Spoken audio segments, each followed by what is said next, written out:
The sorting machine should never run at 3:33 a.m. Marcus Chen knew this because he'd read the manual 3 times during his first week at the Riverside Night Processing Facility. The Pitney Bowes Model 7800 was scheduled for maintenance shutdown between 3:30 and 4:00 a.m. every night. Yet there it was, humming with mechanical precision in the dead silence, feeding envelope after envelope through its metal jaws with a rhythmic thunk, thunk, thunk that made his skin crawl. The envelopes were all addressed to the same person, occupant. 1247 Cemetery Road, Riverside, CA 92503. Cemetery Road didn't exist. Marcus had memorized every street in their delivery zone during training, but the machine kept sorting, kept processing, kept delivering these phantom letters to a phantom address with the dedication of something that had forgotten how to stop. The fluorescent lights above flickered once, twice, then settled into a sickly yellow glow that cast twisted shadows across the concrete floor. In the corner of his vision, Marcus caught movement, a figure in a postal uniform walking between the mail bins, methodically checking packages. But when he turned his head, the aisle was empty. Just him, the humming machine, and the impossible letters. The worst part wasn't the machine that shouldn't be running or the addresses that didn't exist. The worst part was that Marcus had been working here for 3 weeks, and he was starting to recognize the handwriting on those Cemetery Road envelopes. Slanted. Familiar. Like something he'd seen in a mirror. Welcome back to my channel, Night Shift, Workers and Insomniacs. If you're watching this at 2 a.m. like I suspect you are, you're in for something special tonight. Drop a comment and tell me where you're watching from. Are you brave enough to admit you're alone right now? Before we dive into Marcus's story, smash that like button if you enjoy true horror experiences and subscribe for more spine-chilling content. Trust me, you're going to want to follow this one to the very end, because some jobs change you in ways you never expect. 3 weeks earlier, Marcus Chen had been desperate enough to take any job that paid above minimum wage. Fresh out of UC Riverside with a communications degree and $47,000 in student debt, he'd answered a Craigslist ad that seemed too good to be true. 18-hour night shift postal work. No experience necessary. Must be reliable and comfortable working alone. The Riverside Night Processing Facility sat on the industrial outskirts of town, a concrete box surrounded by chain-link fence and security lights that created harsh white pools in the darkness. During his interview, Supervisor Janet Kowalski had been matter-of-fact about the requirements: sort mail load trucks, maintain equipment logs, and ignore any irregularities that don't directly impact postal operations. Irregularities? Marcus had asked. Janet's smile had been thin. Sometimes the overnight shift can play tricks on your mind. Fatigue, isolation, fluorescent lights, it all adds up. Just focus on your work and you'll be fine. The pay was real, the benefits were decent, and Marcus needed both.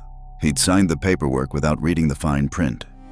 His shifts ran from 10 p.m. to 6 a.m. Sunday through Thursday. The facility processed mail for 3 counties, routing letters and packages through an automated system that could handle 50,000 pieces per hour during peak operation. Most nights, Marcus worked alone except for truck drivers making pickups and deliveries. The building itself was a maze of conveyor belts, sorting machines, and storage areas that stretched back into shadows the overhead lights never quite reached. His workstation was near the front, where he manually sorted problematic mail-damaged packages, illegible addresses, items too large for the automated system. Simple work that left his mind free to wander. For the first week, everything had seemed normal. The machines ran their cycles, trucks came and went on schedule, and Marcus settled into the rhythm of night work. He'd even started to enjoy the solitude after years of crowded classrooms and noisy roommates. But during his second week, he'd begun to notice things that didn't quite fit. Mail bins that were full when he left for break, but empty when he returned 15 minutes later. Conveyor belts that changed direction on their own. The faint sound of footsteps in empty corridors. Janet had mentioned that the facility had been operating for 37 years, originally built as a regional hub when Riverside was smaller and the surrounding area mostly desert and orange groves. The building had history, she'd explained, and history sometimes leaves echoes. Marcus had dismissed it all as new job jitters and sleep deprivation. Night shifts took adjustment, and his circadian rhythm was still calibrating to his reversed schedule. The human mind was notorious for finding patterns where none existed, especially in environments like this. Repetitive work, artificial lighting, industrial noise that could mask or create auditory hallucinations. But tonight felt different. Tonight, the facility seemed more aware of his presence, like it was watching him through the security cameras mounted in every corner. Tonight, the machines hummed with purpose that went beyond their programming. Tonight, Marcus was beginning to understand what Janet had meant about irregularities. It started with a package that shouldn't have existed. Marcus was halfway through his 1 a.m. sorting routine when he found it buried beneath a pile of standard mail, a small box wrapped in brown paper roughly the size of a hardcover book. The shipping label was handwritten in black ink, but something about it made his vision blur when he tried to focus on the address. He blinked hard and tried again. The letters seemed to shift and rearrange themselves before settling into clarity. Marcus Chen, Riverside Night Processing Facility, personal delivery. His hands trembled as he turned the package over. No return address, no postmark, no tracking number. Just his name in handwriting that looked disturbingly familiar. The facility's policy was clear: personal mail was forbidden. All packages required proper postal processing and documentation. This box had appeared in the sorting bin without any record of how it had arrived or who had sent it. Marcus set it aside and continued working, but his eyes kept drifting back to the mysterious package. After 20 minutes of distraction, he finally picked it up again and shook it gently. Something small rattled inside, not heavy enough to be dangerous, but solid enough to suggest a specific purpose. The rational part of his mind insisted on following protocol. He should log the package as improperly delivered mail and set it aside for Janet to handle during the morning shift. But curiosity gnawed at him like hunger, and the facility was empty except for him and the mechanical sounds of sorting equipment. Marcus found a box cutter and carefully sliced through the brown paper. Inside was an old brass key, tarnished green with age, wrapped in a piece of yellow paper that crumbled at his touch. The key was ornate with decorative engravings along its shaft and a complex series of teeth that suggested it opened something important, something old. As he lifted the key from the box, a folded note fell onto his workstation. The paper was thick and yellowed like parchment, and when he unfolded it, the same familiar handwriting spelled out a simple message: Basement level B3, storage room 247, when the machines stop singing. Marcus's throat went dry. The Riverside facility only had 2 basement levels according to the building schematics posted near the main elevator. B1 housed electrical and HVAC systems. B2 contained emergency generators and water pumps. There was no B3. But as he stared at the note, fragments of suppressed memory began surfacing. During his first week riding the service elevator to B2 to check a circuit breaker, he'd noticed something odd. The elevator buttons went from B2 directly to the ground floor, but there was a gap in the panel where another button might have been. At the time, he'd assumed it was just poor design or renovated space. Now, he wasn't so certain. Marcus pocketed the key and note, then pulled up the facility's digital floor plans on his workstation computer. The official blueprints showed exactly what he'd expected: 2 basement levels, no room 247 anywhere in the building. But when he scrolled to the building's construction history, he found something interesting. The original 1986 blueprints showed 3 basement levels. Level B3 had been labeled as archive storage and contained dozens of rooms numbered 201 through 275. But in a 1994 renovation, all references to B3 had been removed from official documentation. The floor had been sealed off, not demolished. Marcus glanced at the sorting machine that had been running illegally at 3:33 a.m. It was silent now, having completed its unauthorized cycle, and returned to standby mode exactly as scheduled. The facility's ambient noise had dropped to a whisper, just the hum of fluorescent lights and the distant rumble of HVAC systems. When the machine stopped singing, this was it. The window of opportunity the note had referenced. Every rational instinct screamed at him to ignore the mysterious package and finish his shift. But Marcus had spent 3 weeks in this building, and every night had brought new questions that his supervisors either couldn't or wouldn't answer. The locked doors marked "Authorized personnel only," The security cameras that tracked his movements with inhuman precision. The employee handbook that contained 3 pages of regulations about maintaining discretion regarding facility anomalies. Something was wrong with the Riverside Night Processing Facility, and this key might be the only chance he'd ever get to find out what. Marcus checked the time, 1:47 a.m. He had over 4 hours before the morning shift arrived, and the automated systems would handle most of the overnight processing. If he was quick and careful, he could investigate the mysterious room and return to his station before anyone noticed. He logged out of his workstation, grabbed a flashlight from the emergency supplies, and headed for the service elevator. The key felt warm in his pocket, as if it were alive and eager to fulfill its purpose. The elevator descended past the familiar floors, ground level B1, B2, and stopped with a soft ding. But as Marcus stepped out into the B2 corridor, he noticed something that made his breath catch. The elevator panel inside the car was different. Below the B2 button, a third button had appeared barely visible in the dim light. It was old and tarnished, like it had been hidden beneath a thin panel that had finally worn away. The button was labeled B3. Marcus reached out with trembling fingers and pressed it. The elevator shuddered, groaned like something waking from a long sleep, and began to descend once more into darkness that the building's blueprints insisted didn't exist. As the doors opened onto a corridor lined with numbered storage rooms, Marcus realized that his ordinary night shift job had just become something else entirely. Something that might explain why the Riverside Night Processing Facility paid $18 an hour for work that should have been minimum wage, and why the employee handbook contained so many warnings about things that officially didn't exist. The B3 corridor stretched ahead like a mouth waiting to swallow him whole. Marcus stepped out of the elevator and immediately felt the difference in the air. Thicker, older, carrying the musty weight of decades.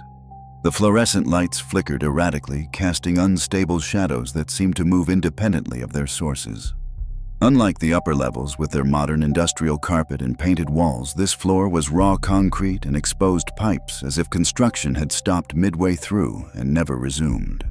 Room numbers lined both sides of the hallway, starting with 201 and ascending in sequence. The doors were heavy steel, painted institutional green, with small windows set at eye level. Most were dark, but a few glowed with faint light from within, suggesting some rooms were still in use, despite being erased from official building records. Marcus's footsteps echoed hollowly as he made his way toward room 247. With each step, the facility above felt more distant, like he was descending into a completely separate building that just happened to share the same foundation. At room 210, he paused and peered through the window. Inside, rows of metal shelving held thousands of mail bins, but these weren't standard postal containers. They were older wooden with brass nameplates that caught the light like eyes. The bins were arranged in perfect lines, stretching back into darkness, and they all appeared to be full. Moving on, room 215 contained something that made his stomach clench. Dozens of postal uniforms hung on metal racks arranged by size and era. Some looked contemporary, but others were clearly from decades past, different cuts, faded colors, styles that had been retired before Marcus was born. Name tags were pinned to each uniform, and in the dim light he could make out fragments, Coles on one, Urson on another. Room 223 was empty except for a single desk and chair positioned directly beneath a hanging light bulb. On the desk sat an open logbook, its pages covered in handwritten entries dating back decades. Even from outside, Marcus could see that every entry was written in the same careful script, as if a single person had been maintaining records down here for 40 years without aging. The building above seemed impossibly far away. Marcus checked his phone but found no signal, and the digital clock showed only static. Time felt elastic down here, like it followed different rules than the rest of the world. As he approached room 240, the familiar handwriting from the note and package began appearing on the doors themselves. Someone had used black marker to add unofficial labels beneath the room numbers. Return to sender, addressee unknown. Insufficient postage, permanent hold. Damaged in transit, do not forward. Room 245 was different. Its window was covered from the inside, but light leaked around the edges, and Marcus could hear a sound that made his skin crawl, the rhythmic thunk-thunk-thunk of a sorting machine operating at full capacity. But this machine sounded wrong, old or struggling, like it was processing materials it wasn't designed to handle. The sound stopped abruptly as he approached, and Marcus had the unsettling certainty that whatever was inside had noticed his presence. Room 247 stood at the end of the corridor, its door slightly different from the others. While the rest were painted institutional green, this one was natural wood, dark with age and marked with symbols carved into its surface. They looked like postal cancellation marks, but wrong somehow, incomplete circles and crossed lines that hurt to look at directly. Marcus pulled out the brass key. It slid into the lock with a soft click that seemed to echo through the entire basement level. Inside, the room was larger than it should have been given the building's dimensions. The walls were lined with wooden mail slots, thousands of them, each marked with an address that became increasingly strange the longer Marcus looked. Some were local streets he recognized from Riverside and the surrounding areas. But others were impossible. The house that used to be there, Maple Street. Apartment 7, building demolished 1973. Sarah Chen, Riverside General Morgue, permanent resident. Marcus's blood turned to ice water. Sarah Chen had been his grandmother's name. She'd died when he was 12, had lived in Riverside her entire life, and had been buried in Riverside General Cemetery after a service at the morgue. But there was mail in her slot. Fresh mail with postmarks from last week. With trembling hands, Marcus pulled out one of the letters addressed to his dead grandmother. The return address made him nearly drop it. Marcus Chen, Riverside Night Processing Facility, Employee of the Month. He'd never been Employee of the Month. He'd only worked here for 3 weeks. The envelope contained a single photograph, Marcus standing in this exact room, holding this exact letter, looking exactly as terrified as he felt right now. But in the photo, he wasn't alone. Behind him stood a figure in a postal uniform, face obscured by shadows, one hand resting on Marcus's shoulder in a gesture that managed to be both protective and possessive. You shouldn't have come down here during your first month. Marcus spun around to find a woman in a postal uniform standing in the doorway. She was middle-aged, with graying hair and tired eyes, and she wore a name tag that read Janet Kowalski, Supervisor, 1987. But Janet was his current supervisor. The Janet he knew looked exactly the same, but her name tag read 2024. Janet, how are you down here? The shift doesn't change until 37 years, she said quietly, stepping into the room. That's how long I've been working nights at this facility. Same shift, same building, same job. Do you want to know why? Marcus backed against the mail slots, letters crinkling behind him. This is impossible. You hired me 3 weeks ago. You're not old enough to have worked here for 37 years. Time works differently for postal employees, Marcus. Always has. We're responsible for connecting people across distance and time for making sure messages reach their intended destinations no matter what obstacles stand in the way. Even death. She gestured to the mail slots around them. Everyone who ever lived in our delivery zone eventually gets an address down here. The Postal Service doesn't stop just because someone dies, moves away, or ceases to exist. The mail must be delivered. That's insane. You're talking about delivering mail to dead people. I'm talking about completing the circuit, Marcus. Every message sent requires a destination. Every letter written needs to be received. The living world only handles one half of the postal system. Down here, we handle the rest. Marcus's mind raced as fragments of the past 3 weeks began falling into place. The mail bins that emptied themselves. The sorting machine that ran unauthorized cycles. The security cameras that tracked movement through areas that supposedly didn't exist.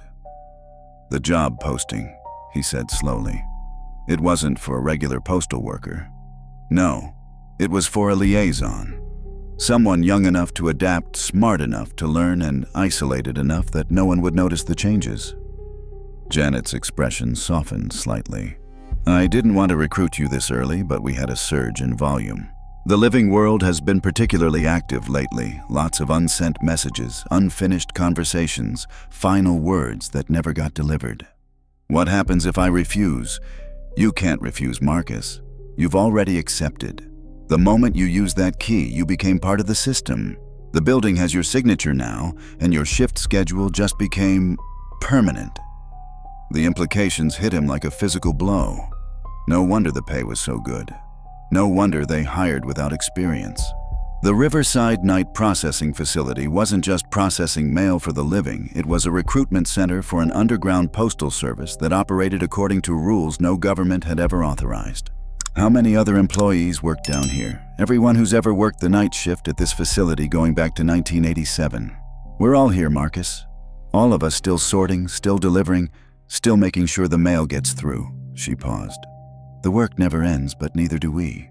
Then, as if summoned by her words, figures began appearing in the doorway. Men and women in postal uniforms from different eras, all wearing name tags with dates spanning decades. They stood silently watching Marcus with expressions of weary sympathy. "Welcome to the real night shift," Janet said. "Your first assignment is in room 250. Special delivery to a very important customer who's been waiting 37 years for his mail." Marcus looked around the impossible room at the mail slots filled with letters to the dead, at the photograph of himself that couldn't exist, at the postal workers who should have aged or died or moved on to other jobs decades ago. The brass key was still warm in his hand, but now it felt less like a tool and more like a brand marking him as property of something vast and incomprehensible. His ordinary life, college debt, career, uncertainty. The normal struggles of a 22-year-old trying to build a future seemed like a distant memory from someone else's existence. The night shift was just beginning. Room 250 contained a single desk, a chair, and a man who had been waiting 37 years for someone to deliver his mail. Marcus recognized him immediately from the photograph that had appeared in his personnel file during orientation, though that seemed impossible. The man at the desk was Henry Morrison, the facility's original night shift supervisor, who had supposedly transferred to another location in 1987. But Henry Morrison hadn't aged a day. He sat perfectly still, hands folded, wearing a postal uniform that looked like it had been pressed yesterday. His employee ID badge read, "Henry Morrison, Night Supervisor, 1986, present." The desk before him was empty except for a single envelope yellowed with age, but sealed. "Marcus Chen," Henry said without looking up. "Right on time." "You're supposed to be dead," Marcus whispered. "Janet told me you transferred, but your personnel file said you died in a car accident in 1987.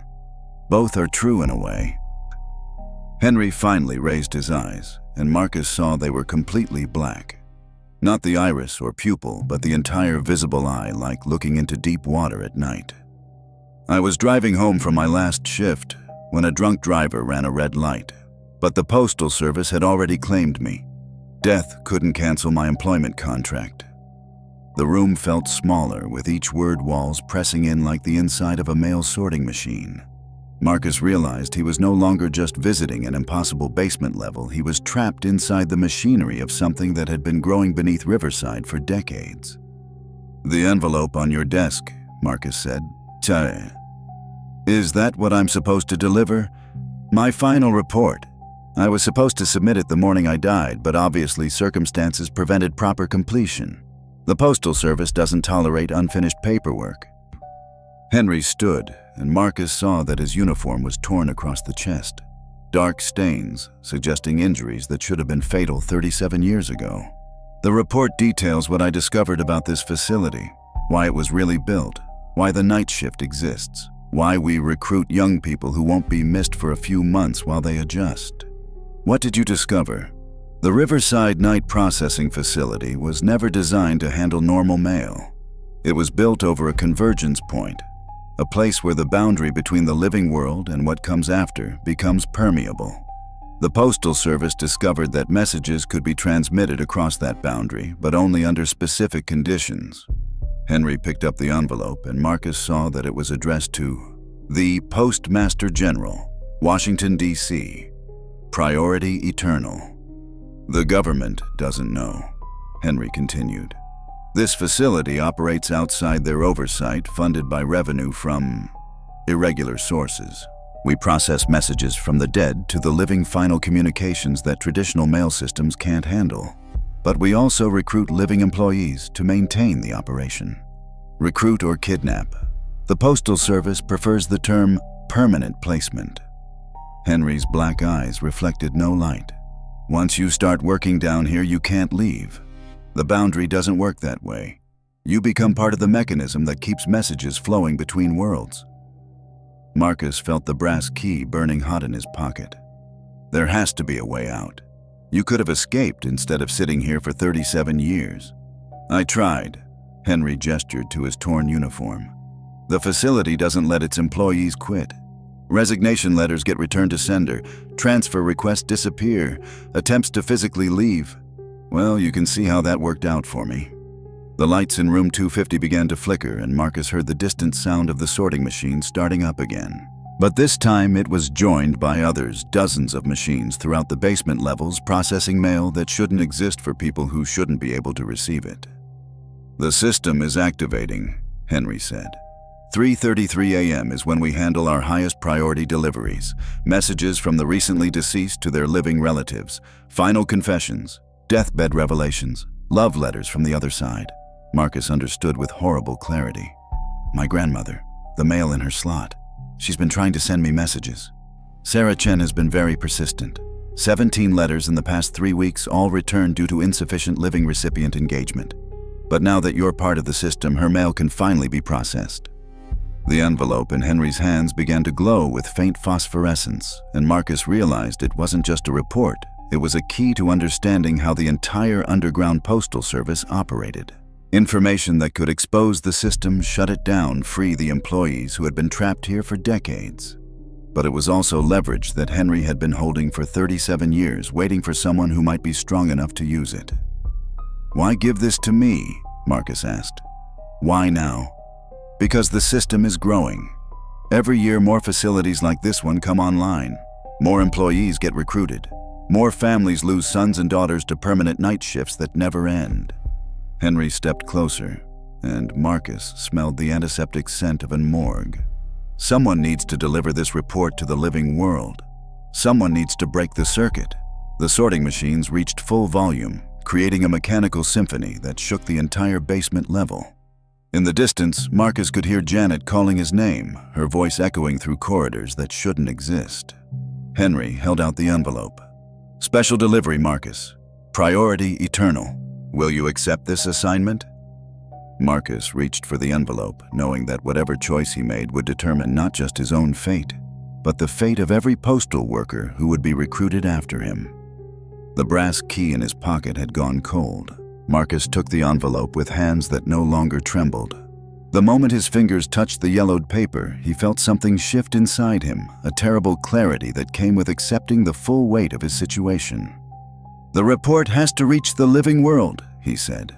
But if I can't leave the facility, how can I deliver it? Henry's expression showed the first hint of emotion Marcus had seen from him. There's a window. Every morning at 6 a.m. when the night shift officially ends and the day workers arrive. For exactly 7 minutes, the facility's boundary is permeable. Employees can interact with the outside world. 7 minutes to expose 37 years of illegal operations. 7 minutes to send one message that might save everyone who comes after us. Marcus pocketed the envelope next to the brass key. Both felt significant now, tools that could either lock him deeper into the system or provide a path toward freedom. The sorting machines had reached a crescendo, and through the walls, Marcus could hear the sound of mail bins moving along conveyor belts, packages being processed, letters finding their destinations across the impossible boundary between life and death. The facility was operating at full capacity, handling the overnight communications of two worlds. Janet appeared in the doorway, no longer bothering to maintain the pretense of being a normal supervisor. Her uniform was older now, clearly from 1987, and her name tag read Janet Kowalski, Permanent Employee. Your grandmother's mail is ready for processing, she said to Marcus. 17 letters, all containing information about your family history that the living were never supposed to know. Are you prepared to accept delivery? Marcus looked at Henry, who nodded slightly. Knowledge has a price, Marcus. Everything the dead know, everything they've learned since crossing over it, becomes part of you. But once you receive mail from the other side, you can never fully return to your old life. The choice was simple and impossible. Accept his grandmother's letters and become permanently connected to the underground postal service, or reject them and remain trapped but ignorant. Marcus thought about his old life, student debt, uncertainty about the future. the mundane struggles that had driven him to answer a Craigslist ad for night work. That life seemed small, now comprehensible in a way that was almost comforting. But his grandmother had been trying to reach him for 3 weeks. Whatever she needed to tell him was important enough to bridge the gap between worlds.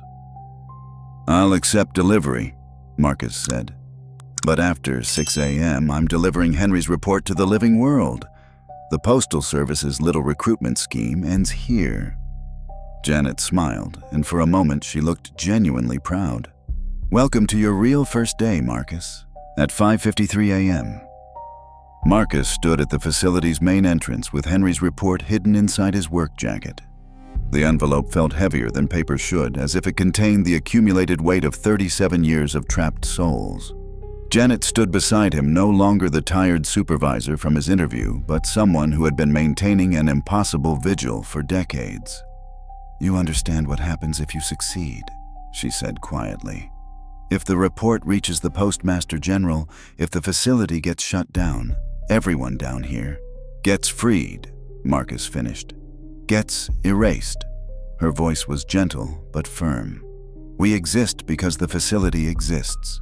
Destroy the system, and everyone who's ever been part of it simply stops. No afterlife, no moving on, just nothing." Marcus's hand tightened on the envelope. He hadn't considered that liberation might be indistinguishable from obliteration for the employees who had been sustaining the operation. The clock above the entrance read 5:59 a.m. In 1 minute, the boundary would become permeable, and he would have 7 minutes to contact the outside world. "There's something else," Henry said, appearing beside them with 17 letters in his hands. "Your grandmother's mail. You should read at least one before you decide." Marcus took the top letter postmarked 3 days ago and tore it open. The familiar handwriting of Sarah Chen filled a single page. "My dearest Marcus, you always were too smart for your own good. By now you've figured out that your new job isn't what it seems. The basement levels, the impossible mail, the employees who can't leave, it's all real. But here's what they haven't told you. The Riverside facility isn't the only one. There are dozens of these operations across the country, all connected, all recruiting young people who won't be missed for a while. The system is spreading. I've been dead for 10 years, but I've learned things on this side that the living need to know.